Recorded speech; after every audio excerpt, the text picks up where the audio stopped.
The dawn of independence, the adoption of the constitution, the declaration of emergency, a brutal terrorist attack, iconic speeches, and passing of landmark legislations. This building has witnessed the India story for 96 years.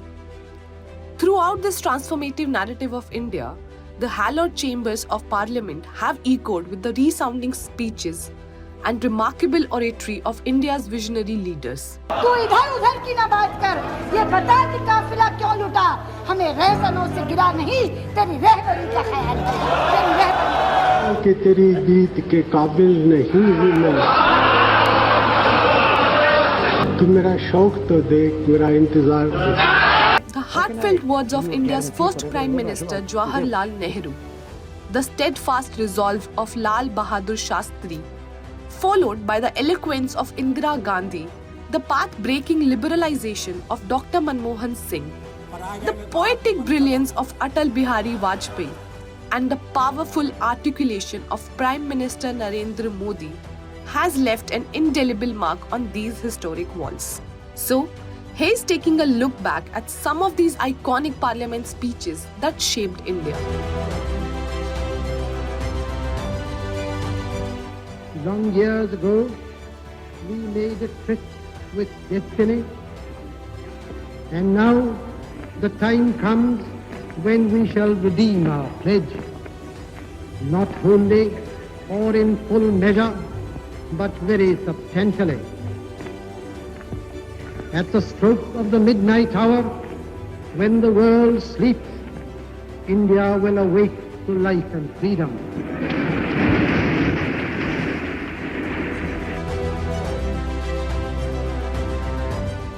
This morning, according to the news, the government of West Pakistan has declared war upon us.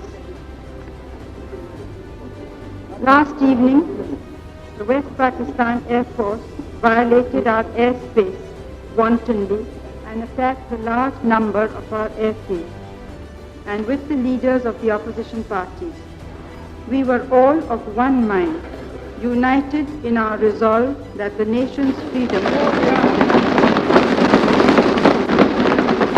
should be defended and unanimous that the aggressor should be beaten back.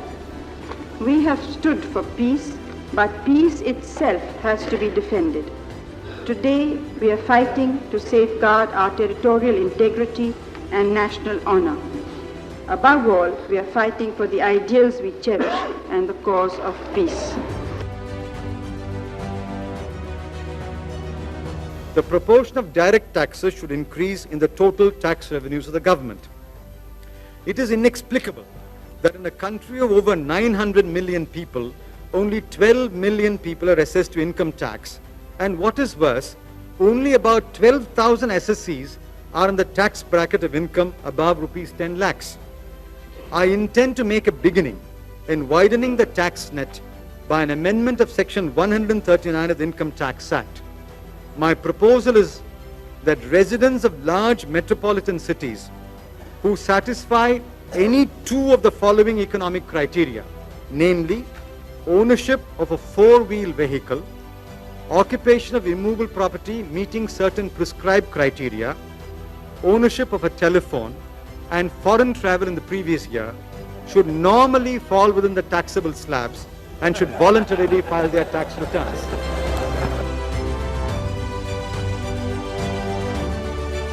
ये आश्चर्य है कि परमाणु परीक्षण की भी आलोचना की गई। पूछा गया देश के सामने कौन सा खतरा था। मैं 1974 में सदन में था जब श्रीमती इंदिरा गांधी के नेतृत्व में परमाणु परीक्षण किया गया था। हमने उसका स्वागत किया था, प्रतिपक्ष में थे फिर भी स्वागत किया था, क्योंकि देश की रक्षा के लिए वो किया गया था। उस समय कौन सा खतरा था? क्या आत्मरक्षा की तैयारी तभी होगी जब खतरा होगा? पोखरण 2 कोई आत्मश्लाघा के लिए नहीं था, कोई पुरुषार्थ के प्रकटीकरण के लिए नहीं था। लेकिन हमारी नीति है,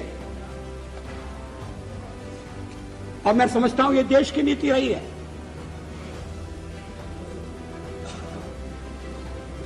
कि मिनिमम डिटरेंट होना चाहिए।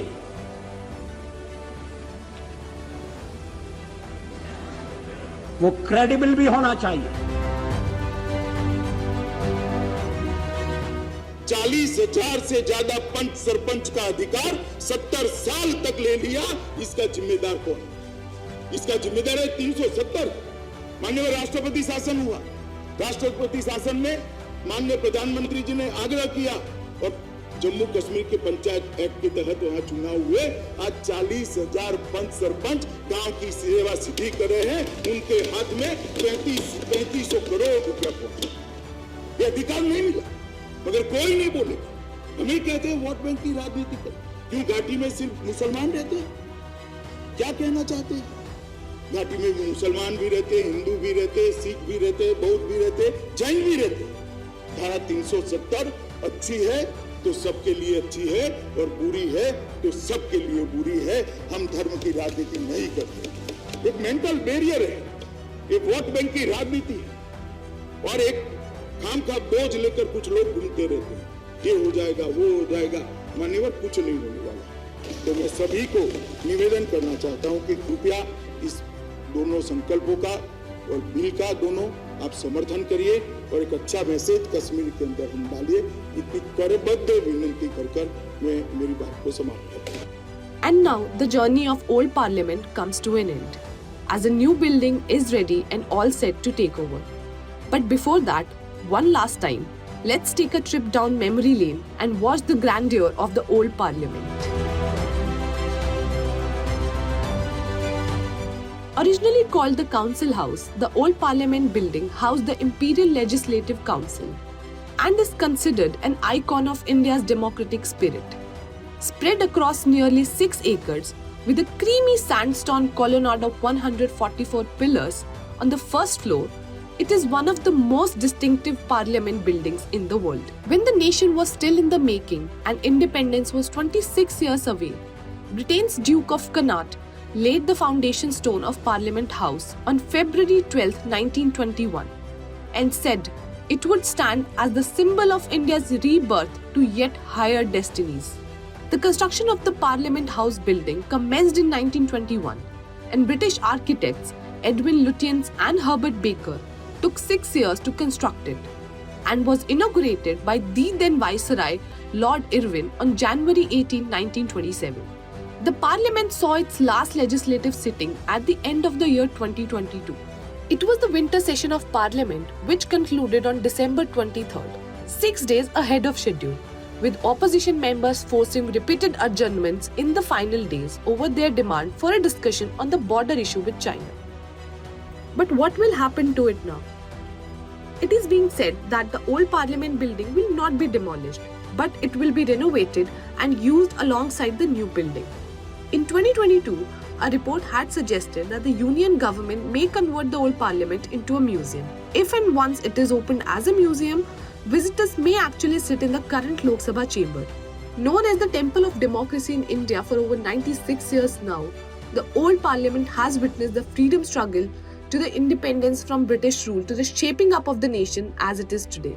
The many-faceted history of the old Parliament building will be frozen with the inauguration of the new Parliament building on May 28, 2023.